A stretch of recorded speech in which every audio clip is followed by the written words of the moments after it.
새벽 3시 고속도로 휴게소 텅 빈 벤치 위에 노인 한 명이 앉아 있다. 73세, 얇은 잠옷 차림, 슬리퍼 한 짝만, 신은 맨발, 치매로 흐릿한 눈이 허공을 헤맨다. 여기가 어디지? 우리 아들 어디 갔어? 구겨진 주머니 속 쪽지 한 장. 아버지 돈 다 떨어졌습니다. 죄송합니다. 3년 전 2억 5천만 원. 돈이 바닥나자 아들은 아버지를 버렸다. 4년 전 봄 서울 외곽의 작은 아파트. 70세 박종호는 아내와 단둘이 살고 있었다. 평범한 노부부의 평범한 일상. 아침마다 공원을 산책하고 점심엔 함께 된장찌개를 끓여 먹었다. 종호는 40년간 공장에서 일한 사람이었다. 젊어서부터 허리가 휠 정도로 일했다. 덕분에 모은 돈 2억 5천만 원, 아파트 한 채와 통장에 든 노후 자금, 이 정도면 충분하다고 생각했다. 여보, 우리 이제 행복하게 살자. 아내 수님이 따뜻하게 웃었다. 그래요, 당신 고생 많았어요. 두 사람에겐 아들이 하나 있었다. 46살. 박민수. 결혼해서 따로 살고 있었다. 아버지 용돈이나 보내드릴까요? 종호는 거절하였다. 아니야, 내 살림 챙겨라. 아버지는 돈 있어. 민수는 가끔 명절에 찾아왔다. 효도하는 척은 했지만 마음 깊은 곳에선 아버지의 재산을 계산하고 있었다. 아버지가 돌아가시면 아파트는 내 거겠지. 2억 5천도 결국 내 몫이야. 민수는 그렇게 생각했다. 하지만 그때까지만 해도 아무 문제가 없었다. 종호의 일상은 평화로웠다. 매일 아침 같은 시간에 일어나고 같은 길을 산책하고 같은 반찬으로 밥을 먹었다. 지루했지만 안정적이었다. 늙어가는 것도 나쁘지 않구나. 종호는 그렇게 생각했다. 그런데 어느 날부터 이상한 일이 생기기 시작했다. 여보, 내 안경 어딨어? 책상 위에 있잖아요. 종호가 고개를 돌린다. 안경은 이미 그의 손에 들려 있었다. 이런 일이 반복됐다. 열쇠를 찾다가 주머니에서 발견하고 약속을 잡아놓고 까맣게 잊어버렸다. 수님은 불안해지기 시작했다. 여보, 우리 병원 한번 가봐요. 종호는 웃으며 대답했다. 나이 들면 다 그런 거야. 걱정 마. 하지만 수님의 불안은 점점 커져갔다. 남편이 뭔가 이상했다. 같은 말을 반복하고 방금 먹은 밥을 또 달라고 했다. 결국 수님은 아들에게 전화했다. 민수야, 아버지가 좀 이상해. 뭐가요? 자꾸 까먹어. 같은 말도 반복하고 민수는 한숨을 쉬었다. 나이 드신 거겠죠. 뭘 그런 걸로. 수님은 불안한 채로 전화를 끊었다. 그녀는 몰랐다. 이것이 비극의 시작이라는 것을, 평범했던 노후가 무너지기 직전이라는 것을. 종호의 머릿속에서 무언가가 조금씩 사라지고 있었다. 3개월이 지났다. 종호의 증상은 더 심해졌다. 어느 날 아침, 종우가 거실에서 멍하니 서 있었다. 여보, 왜 그래요? 수님이 다가갔다. 종우가 고개를 돌렸다. 당신 누구요? 수님의 심장이 멈추는 것 같았다. 나야 수님이. 당신 아내잖아. 종우가 잠시 혼란스러운 눈으로 수님을 바라봤다. 아, 수님이. 미안해, 잠깐. 헷갈렸어. 수님은 그 자리에서 눈물을 흘렸다. 그날 바로 병원을 찾았다. 대학병원 신경과 의사가 검사 결과를 설명했다. 알츠하이머형 치매입니다. 중기 단계로 보입니다. 수님의 눈앞이 캄캄해졌다. 치료할 수 있나요? 의사가 고개를 저었다. 완치는 어렵습니다. 진행을 늦추는 게 최선입니다. 종우는 옆에서 멍하니 앉아 있었다. 무슨 말인지 이해하지 못하는 눈빛이었다. 집으로 돌아오는 길, 수님은 계속 울었다. 종우가 물었다. 왜 울어, 수님아? 수님은 대답하지 못했다. 당신이 나를 잊어가고 있어. 그 말이 목구멍까지 올라왔지만 끝내 나오지 않았다. 그날 밤 수님은 아들에게 전화했다. 민수야, 아버지가 치매래. 뭐라고요? 중증 치매. 민수는 말을 잃었다. 잠시 후 그가 물었다. 치료비 많이 들어요. 수님은 한숨을 쉬었다. 아직 몰라. 더 알아봐야 해. 전화를 끊고 민수는 계산기를 두드렸다. 치매 요양비 월 300에서 500. 아버지 돈 2억 5천. 3년에서 5년은 버티겠네. 민수의 머릿속엔 걱정보다 계산이 먼저였다. 병원 치료가 시작됐다. 매주 2번 인지치료, 매일 먹는 약만 5종류. 첫 달 병원비가 청구됐다. 진료비 80만 원, 약제비 45만 원. 수님은 통장에서 돈을 뺐다. 2억 5천만 원이 2억 5천 빼기 125만 원이 됐다. 고작 한 달인데 벌써 125만 원. 수님은 불안했다. 하지만 그건 시작에 불과했다. 종호의 상태는 빠르게 나빠졌다. 하루는 집을 나갔다가 길을 잃었다. 경찰이 데려왔다. 며칠 뒤엔 가스레인지를 켜놓고 잊어버렸다. 하마터면 불이 날 뻔했다. 수님은 지쳐갔다. 민수야, 나 혼자서는 못하겠어. 아들이 말했다. 그럼 요양보호사 쓰세요. 요양보호사가 파견됐다. 하루 8시간, 월 180만 원. 병원비에 요양보호사비까지 매달 300만 원 이상이 빠져나갔다.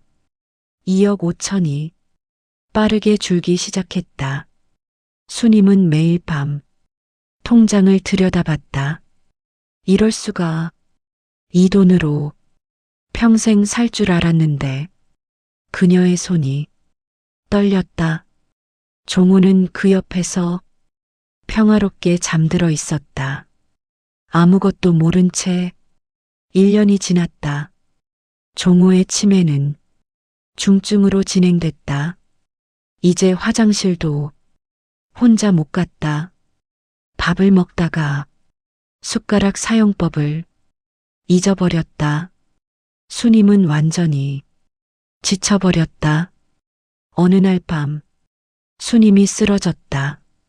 과로와 스트레스로 몸이 버티지 못한 것이다. 병원에 실려간 수님. 의사가 말했다. 보호자분도 쉬셔야 합니다. 이러다 두 분 다 쓰러집니다. 민수가 병원으로 왔다. 어머니, 아버지, 요양원 보내야 해요. 수님은 고개를 저었다. 안 돼, 아버지. 내가 돌볼게. 엄마도 쓰러지면 어쩌려고요. 둘 다 죽을 순 없잖아요. 수님은 눈물을 흘렸다. 결국 요양원을 알아보기로 했다. 민수가 나섰다. 치매 전문 요양원. 시설이 좋고 관리가 잘 되는 곳. 문제는 비용이었다. 입소비 500만 원. 월 요양비 450만 원. 특별 간병비 별도. 민수가 말했다. 여기가 제일 좋아요. 아버지 모시기엔 여기가 낫겠어요. 수님은 통장을 확인했다. 1억 3천만 원. 1년 동안 이미 1억 2천이 빠졌다. 450만 원이면 2년 반 정도 버틸 수 있어. 수님은 결심했다. 종우가 요양원에 입소하던 날, 수님은 남편의 손을 꼭 잡았다. 여보, 나 곧 올게. 매일 올게. 종우가 고개를 갸웃했다. 당신 누구요? 수님의 가슴이 찢어지는 것 같았다. 요양원 문이 닫혔다. 수님은 그 자리에 한참을 서 있었다. 요양원 생활이 시작됐다. 처음엔 수님이 매일 면회를 갔다. 하지만 갈수록 발걸음이 무거워졌다. 종우는 아내를 알아보지 못했다. 누구세요? 면회 오신 건가요? 수님은 그때마다 눈물을 삼켰다. 요양비 청구서가 매달 날아왔다. 요양비 450만 원. 그런데 그게 다가 아니었다. 특별 간병비 120만 원. 의료비 추가 90만 원. 기저귀 및 용품비 30만 원. 한 달에 700만 원 가까이 나가기 시작했다. 1억 3천으로는 2년도 버틸 수 없었다. 민수야, 돈이 너무 빨리 빠진다. 아들은 한숨을 쉬었다. 어쩔 수 없죠. 좋은 데 모셨으니까. 그럼 더 싼 데로 옮길까요? 싼 데가 좋겠어요. 민수의 말에 수님은 침묵했다. 싼 요양원. 그곳이 어떤지 그녀도 알고 있었다. 아니야, 여기 있자. 아버지 여기서 편하게 계시잖아. 수님의 결정에 민수는 속으로 이를 갈았다. 저 돈 다 쓰면 결국 내가 내야 하는데. 아들의 마음이 조금씩 변하고 있었다. 아버지를 향한 마음이 짐으로 바뀌어 가고 있었다. 2년이 지났다. 통장 잔액이 3천만 원으로 떨어졌다. 2억 5천이 2년 만에 3천만 원이 된 것이다. 수님은 매일 잠을 못 잤다. 이 돈으로는 넉 달밖에 못 버텨. 그녀는 아들에게 전화했다. 민수야, 돈이 거의 다 떨어졌어. 아들이 한숨을 쉬었다. 알아요, 어머니. 그래서 어쩌자는 건데요? 수님은 조심스럽게 말했다. 내가 조금만 도와줄 수 있을까? 침묵이 흘렀다. 민수가 입을 열었다. 어머니, 저도 형편이 안 좋아요. 아이들 학비에 대출금 갚으랴. 저도 빠듯해요. 수님은 말을 잇지 못했다. 그래, 알았어. 전화를 끊고 수님은 창밖을 봤다. 아들에게 기대하는 건 무리였나 보다. 민수는 전화를 끊고 아내에게 말했다. 어머니가 돈 달래. 아버지 요양비 때문에. 아내가 인상을 썼다. 또요. 당신 아버지 때문에. 우리가 왜 돈을 써야 해? 민수가 변명했다. 나도 안 주고 싶어. 근데 어머니가 계속 전화하시니까. 아내가 냉정하게 말했다. 시아버지 재산으로 모자라면 싼 데로 옮기세요. 왜 우리 돈을 써야 하는데? 민수는 고개를 끄덕였다. 그래, 당신 말이 맞아. 그는 아내의 편이었다. 부모보다 자기 가정이 먼저였다. 한 달 뒤 요양원에서 전화가 왔다. 보호자님 다음 달 요양비가 밀릴 것 같습니다. 수님이 대답했다. 조금만 기다려주세요. 곧 보낼게요. 전화를 끊고 수님은 통장을 봤다. 1,800만 원. 이제 3달도 못 버틴다. 그녀는 결심했다. 아파트를 팔아야 해. 수님은 부동산에 갔다. 이 아파트 금매로 내놓을게요. 얼마예요? 1억 2천이면 빨리 팔 수 있어요. 수님은 고개를 끄덕였다. 그렇게 해주세요. 열흘 만에 아파트가 팔렸다. 1억 2천만 원이 통장에 들어왔다. 수님은 작은 원룸으로 이사했다. 월세 40만 원, 보증금 500만 원. 원룸에 앉아 수님은 생각했다. 이 돈으로 1년 반은 버틸 수 있어. 하지만 그 다음엔 생각이 거기서 멈췄다. 그때 민수에게서 전화가 왔다. 어머니 아파트 파셨다면서요? 응, 어쩔 수 없었어. 민수의 목소리가 차가워졌다. 그 아파트 제 거 아니었어요. 아버지가 돌아가시면 물려받을 건데. 수님은 할 말을 잃었다. 아버지 요양비 때문에 어쩔 수 없었어. 민수가 소리쳤다. 요양비요.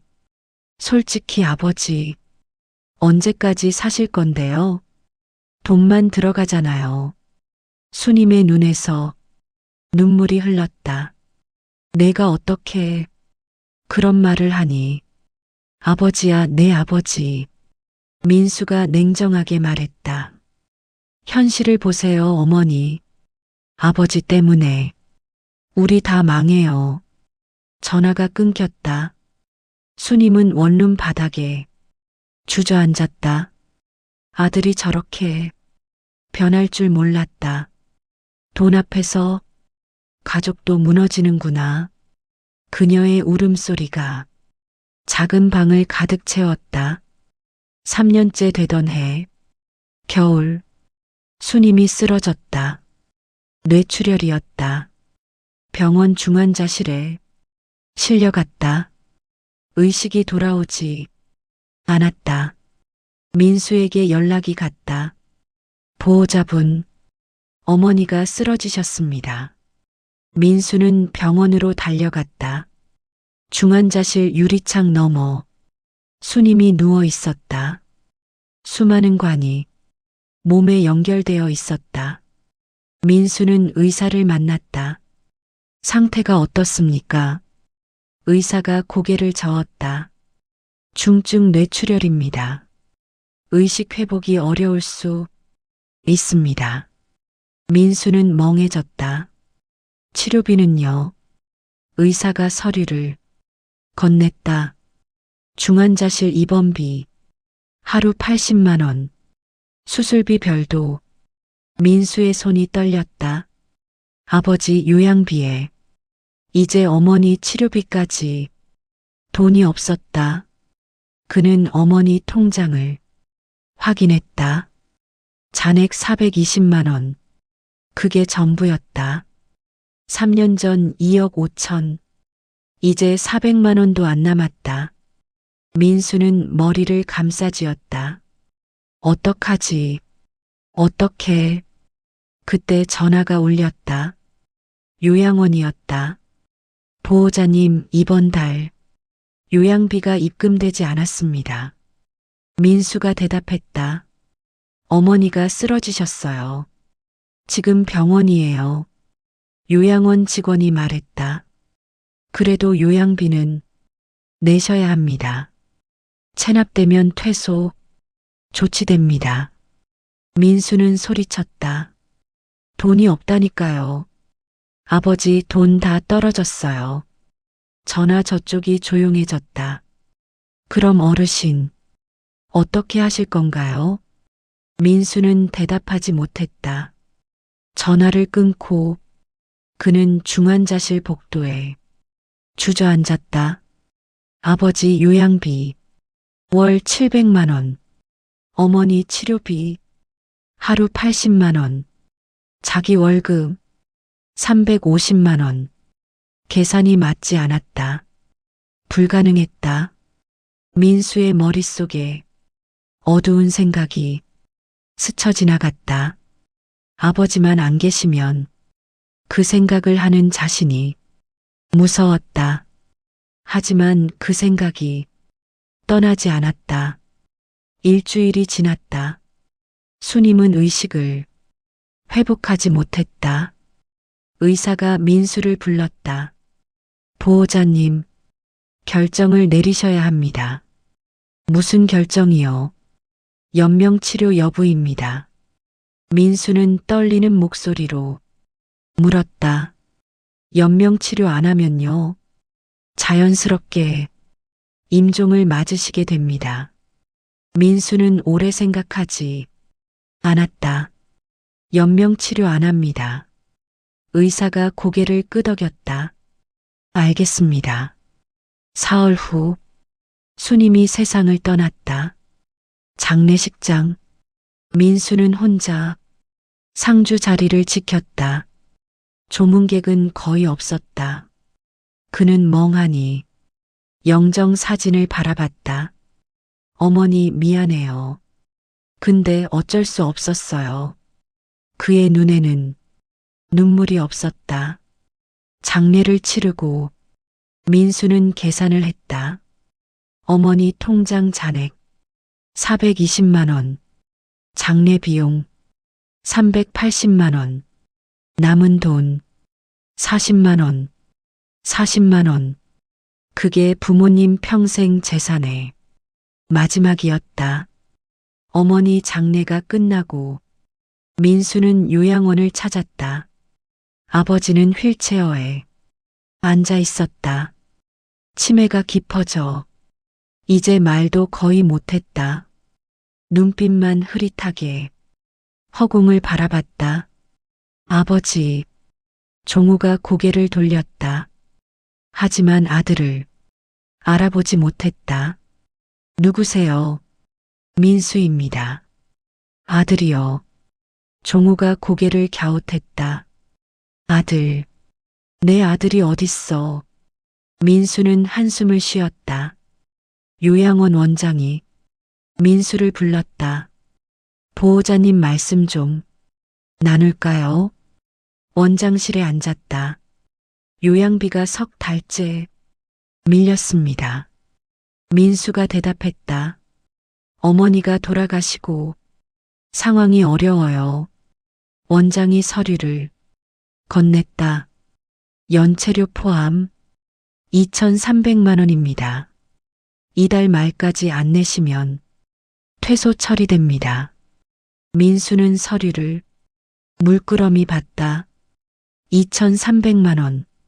그가 가진 전 재산을 팔아도 안 되는 돈이었다. 만약 못 내면요. 원장이 답했다. 다른 시설로 전원하셔야 합니다. 저렴한 곳으로요. 민수는 원장실을 나왔다. 복도에서 아버지를 바라봤다. 휠체어에 앉아 멍하니 창밖을 보는 노인. 저 사람이 내 아버지구나. 민수는 씁쓸했다. 그날 밤 민수는 아내와 마주 앉았다. 아버지 요양비 2,300만 원이 밀렸어. 아내가 눈을 치켜떴다. 그걸 우리가 내라고. 못 내. 민수가 고개를 끄덕였다. 나도 그래. 못 내. 그럼 어떻게 할 건데? 민수는 잠시 생각했다. 싼 데로 옮겨야지. 아니면, 아내가 물었다. 아니면 뭐? 민수는 입을 다물었다. 차마 말이 나오지 않았다. 며칠을 고민했다. 민수의 머릿속엔 온갖 생각이 맴돌았다. 아버지를 싼 요양원에 보낼까? 그런 데서 제대로 돌봐줄까? 아니면 그냥 데려와서 내가 돌볼까? 그건 불가능해. 직장도 있는데. 생각 끝에 민수는 결론을 내렸다. 아버지를 없어지게 해야 해. 그 생각이 머릿속에 박혔다. 아버지가 사라지면 모든 문제가 해결된다. 요양비 문제도, 연체료 문제도, 아버지만 없으면 민수는 자신의 생각에 소름이 돋았다. 하지만 그 생각을 지울 수 없었다. 결국 계획을 세웠다. 아버지를 어디론가 데려가서 두고 오는 것, 찾지 못할 곳에. 민수는 스마트폰을 켜서 지도를 검색했다. 고속도로 휴게소, 사람이 많고 CCTV도 있고 금방 발견되겠지. 하지만 내가 한 건 아무도 모르게. 그는 날짜를 정했다. 이번 주 금요일 새벽 아버지를 휴게소에 두고 오기로 했다. 민수의 손이 떨렸다. 하지만 마음은 이미 굳어 있었다. 금요일 새벽 2시 민수는 요양원에 도착했다. 야간 당직에게 거짓말을 했다. 아버지 병원 검진이 새벽에 잡혔어요. 잠깐 모시고 갔다. 올게요. 당직자가 고개를 끄덕였다. 네, 다녀오세요. 민수는 아버지를 휠체어에서 일으켰다. 가자, 아버지. 종우가 물었다. 어디 가는 거야? 병원이요. 건강검진 받으러 가요. 종우가 순순히 따라 나섰다. 치매로 인해 상황 판단이 안 됐다. 차에 아버지를 태웠다. 민수는 운전석에 앉아 핸들을 잡았다. 손이 떨렸다. 시동을 걸었다. 고속도로에 올랐다. 새벽도로는 텅 비어 있었다. 아버지가 창밖을 봤다. 어디 가는 거야? 병원이요, 아버지. 병원이 왜 이렇게 멀어? 민수는 대답하지 않았다. 1시간을 달렸다. 고속도로 휴게소가 보였다. 민수는 차를 세웠다. 여기서 내리세요, 아버지. 종우가 어리둥절했다. 여기가 병원이야. 네, 여기서 기다리세요. 제가 곧 올게요. 민수는 아버지의 손을 잡고 차에서 내렸다. 휴게소 벤치에 아버지를 앉혔다. 여기 앉아 계세요. 제가 금방 와요. 종우가 고개를 끄덕였다. 그래, 금방 와. 민수는 돌아섰다. 차로 걸어갔다. 운전석에 앉았다. 백미러로 아버지를 봤다. 벤치에 혼자 앉아 있는 73세 노인. 얇은 옷에 슬리퍼 차림. 민수는 눈을 감았다. 미안해요, 아버지. 하지만 이렇게밖에 못하겠어요. 그는 주머니에서 메모지를 꺼냈다. 아버지 돈 다 떨어졌습니다. 죄송합니다. 그 쪽지를 아버지 주머니에 넣으려다 멈췄다. 차마 다가가지 못했다. 창문을 열고 쪽지를 던졌다. 쪽지가 바람에 날려 아버지 옆에 떨어졌다. 민수는 차를 출발시켰다. 백미러 속에서 아버지가 점점 작아졌다. 휴게소 불빛 아래 홀로 앉아 있는 노인. 민수는 고개를 돌렸다. 눈물이 흘렀다. 하지만 차는 멈추지 않았다. 고속도로를 달려 집으로 향했다. 1시간 뒤 민수는 집에 도착했다.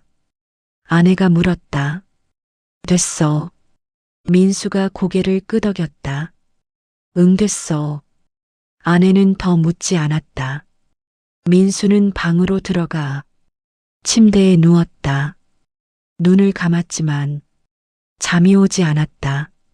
아버지의 얼굴이 계속 떠올랐다. 여기가 병원이야. 금방 와. 아버지의 말이 귓가에 맴돌았다. 민수는 베개에 얼굴을 묻었다. 괴로웠다. 하지만 돌아갈 수는 없었다. 이미 선을 넘었다. 되돌릴 수 없었다. 새벽이 밝아왔다. 민수는 잠을 이루지 못한 채 천장을 바라봤다. 아버지는 지금 어떻게 됐을까? 그 생각을 지우려 애썼지만 지워지지 않았다. 새벽 5시 휴게소 청소 직원이 벤치에 앉은 노인을 발견했다. 어르신 괜찮으세요? 종우가 고개를 돌렸다. 여기가 어디야? 우리 아들 어디 갔어? 직원이 당황했다. 노인의 상태가 심상치 않았다. 얇은 옷에 슬리퍼, 새벽 추위에 떨고 있었다. 치매 증상도 보였다. 직원이 무전을 쳤다. 휴게소 관리실입니다. 벤치에 노인 한 분이 혼자 계세요. 보호자가 안 보여요. 경찰에 신고됐다. 순찰차가 도착했다. 경찰이 종호에게 다가갔다. 어르신 성함이 어떻게 되세요? 종호가 대답했다. 박종호요. 보호자 연락처 아세요? 몰라요. 우리 아들이 어딨지? 경찰이 노인의 주머니를 확인했다. 구겨진 쪽지 한 장이 나왔다. 아버지 돈 다 떨어졌습니다. 죄송합니다. 경찰이 인상을 찌푸렸다. 이거 유기 사건인 것 같습니다. 종호는 경찰서로 이송됐다. 신원 확인이 시작됐다. 주민등록번호로 검색하니 아들 민수의 연락처가 나왔다. 경찰이 전화를 걸었다. 박민수 씨 맞습니까? 네, 그런데요. 아버지 박종호 씨, 보호자 맞으신가요? 민수의 심장이 쿵 내려앉았다. 네, 맞는데요. 무슨 일이에요? 아버지께서 고속도로 휴게소에서 발견되셨습니다. 민수는 당황했다. 휴게소요. 어떻게요? 그건 저희도 여쭤볼 말씀입니다. 새벽에 노인을 휴게소에 버리셨습니까? 민수가 더듬거렸다. 아, 그게 치매시라서 아버지가 혼자 나가셨나 봐요. 경찰이 냉정하게 말했다. 요양원에 확인했습니다. 보호자께서 새벽에 데리고 나가셨다더군요. 민수는 말을 잃었다. 경찰서로 오십시오. 조사받으셔야 합니다. 전화가 끊겼다. 민수는 그 자리에 주저앉았다. 아내가 달려왔다. 왜 그래, 무슨 일이야? 경찰에서 연락 왔어. 아버지가 발견됐대. 아내의 얼굴이 하얗게 변했다. 어떻게? 민수가 고개를 숙였다. 나 경찰서 가야 해. 민수는 경찰서로 갔다. 조사실에 앉았다. 형사가 물었다. 왜 아버지를 휴게소에 버리셨습니까? 민수가 대답했다. 버린 게 아니에요. 잠깐 내려드린 거예요. 형사가 쪽지를 내밀었다. 이건 뭡니까? 아버지 돈 다 떨어졌습니다. 죄송합니다. 이게 잠깐 내려드린 겁니까? 민수는 고개를 숙였다. 형사가 다시 물었다. 아버지 요양비 때문에 그러신 겁니까? 민수는 대답하지 못했다. 형사가 한숨을 쉬었다. 직계존속 유기죄로 입건하겠습니다. 민수의 눈에서 눈물이 흘렀다. 살려주세요. 저도 어쩔 수 없었어요. 형사가 냉정하게 말했다. 어르신은 새벽 추위에 3시간을 버티셨습니다. 맨발로요. 자칫했으면 동사할 뻔했습니다. 민수는 그 말에 아무 대답도 하지 못했다. 한 달 뒤 민수는 법정에 섰다. 직계존속 유기죄 재판이 시작됐다. 검사가 기소 내용을 읽었다.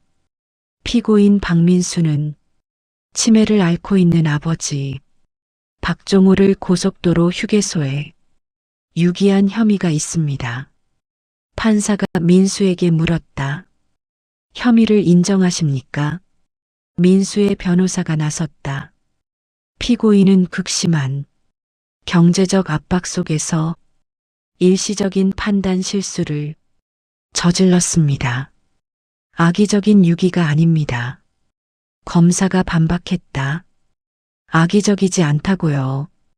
피고인은 쪽지까지 준비해서 아버지를 버렸습니다. 계획적인 유기입니다. 판사가 민수에게 물었다. 직접 해명하십시오. 민수가 떨리는 목소리로 말했다. 저도 힘들었습니다. 아버지 치매 때문에 3년간 2억 5천이 다 사라졌습니다. 어머니도 돌아가셨고 저도 한계였습니다. 검사가 물었다. 그래서 아버지를 버렸습니까? 민수가 고개를 숙였다. 버린 게 아니에요. 누군가 발견해 줄 거라고 생각했어요. 검사가 냉정하게 말했다. 새벽 2시에 얇은 옷 입은 노인을 휴게소에 두고 누가 발견해 줄 거라고요. 그건 죽으라는 거나 마찬가지입니다. 민수는 아무 말도 하지 못했다. 방청석에서 아버지 종호가 휠체어에 앉아 있었다. 사회복지사가 옆에 있었다. 종호는 아들을 바라봤다. 흐릿한 눈에 무언가가 어른거렸다. 알아보는 것 같기도 하고 모르는 것 같기도 했다. 재판이 이어졌다. 증인이 출석했다. 휴게소 직원이었다. 노인분을 발견했을 때 상태가 어땠습니까? 직원이 대답했다. 몸이 많이 떨고 계셨어요. 손발이 차갑고 입술도 파랬어요. 조금만 늦었으면 큰일 날 뻔했습니다. 판사가 고개를 끄덕였다. 최후 진술 기회를 드리겠습니다. 민수가 일어섰다. 아버지께 죄송합니다. 저도 힘들었지만 그게 핑계가 안 된다는 거 알고 있습니다. 그의 눈에서 눈물이 흘렀다. 선처를 부탁드립니다. 판사가 판결을 내렸다. 피고인 박민수는 직계존속 유기죄로 징역 2년에 집행유예 3년을 선고합니다. 다만 200시간의 사회봉사를 명합니다. 또한 피해자 부양 의무를 이행하지 않을 경우 집행유예가 취소됩니다. 민수는 고개를 숙였다. 감사합니다. 재판이 끝났다. 민수는 법정을 나서다가 아버지와 눈이 마주쳤다. 종우가 물었다. 저 사람 누구야? 사회복지사가 대답했다. 아드님이에요.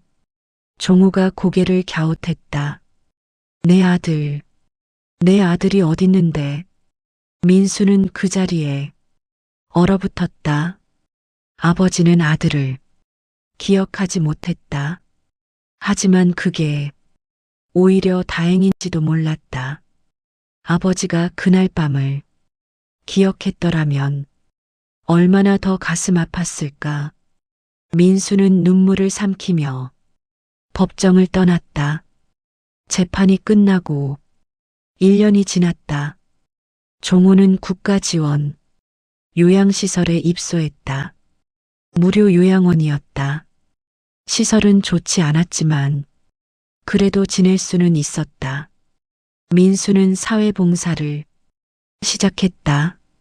노인복지관에서 봉사활동을 했다. 치매 어르신들을 돌보는 일이었다.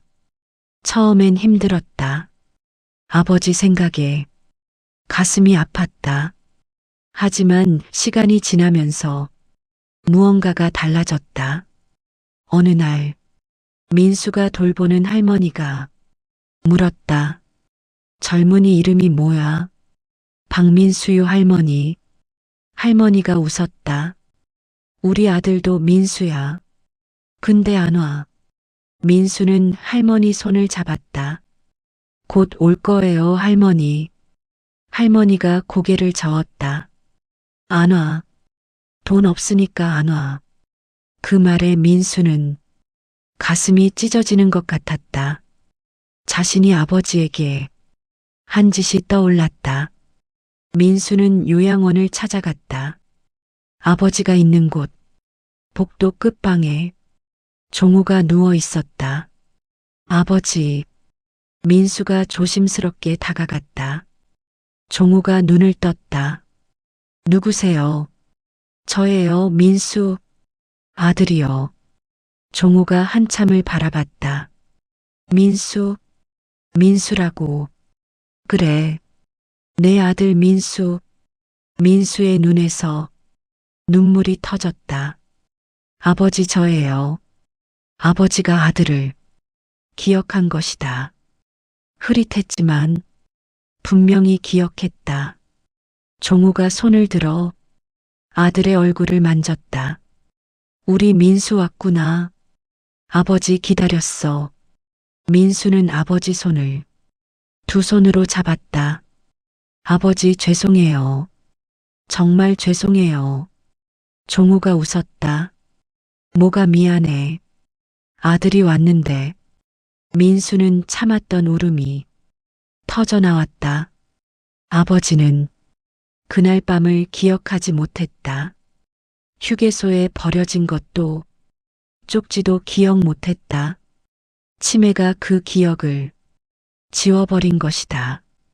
하지만 민수는 평생 잊지 못할 것이다. 자신이 무슨 짓을 했는지. 민수는 그날부터 매주 아버지를 찾았다. 좋은 음식을 사다 드리고 함께 산책도 했다. 아버지가 알아보든 못 알아보든 상관없었다. 그냥 곁에 있고 싶었다. 복지관 봉사도 계속했다. 치매 어르신들을 돌보면서 민수는 많은 것을 배웠다. 돈보다 중요한 게 있다는 것. 가족은 짐이 아니라는 것. 부모는 끝까지 자식을 사랑한다는 것. 어느 날 민수가 아버지 옆에 앉아 있었다. 종우가 말했다. 민수야, 내 아버지, 너 행복하니? 민수가 대답했다. 내 아버지, 지금은 행복해요.